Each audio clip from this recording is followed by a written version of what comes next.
رمضان میں سب کی بخشش ہو جاتی، سب کی.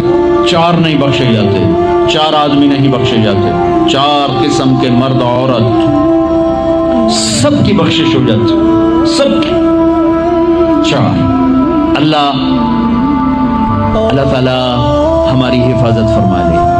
کسی بھائی میں یہ عیب ہے، ابھی سن کے توبہ کر لینا. شراب پینے والا، مستقل شراب پینے والا، رمضان میں بخشش. ماں باپ کا نافرمان، ماں باپ کا نافرمان، بخشش. ماں باپ کا نافرمان کے لیے تو میرے نبی نے کہا کہ اللہ ہر گناہ کی سزا موت کے بعد دے گا. ماں باپ کے نافرمان کو یہیں سے شروع کرے گا اور آگے تک لے کے جائے گا. یہاں بھی سزا دے گا اور آگے بھی سزا دے گا. صرف ایک گناہ دنیا میں ایسا ہے، ایک گناہ ماں باپ کی دل آزاری، دل دکھانا، اللہ یہاں سے یہ سزا شروع کرتا ہے اور آخر تک پہ چلاتا ہے اس کو. ماں باپ کا نافرمان. تیسرا کون ہے؟ رشتہ داروں سے لڑنے والا. کبھی بھائی سے لڑا، کبھی بہن سے لڑا، کبھی خالہ سے، کبھی چاچے سے، کبھی مامے سے، کبھی تائے سے، کبھی پھوپھی سے.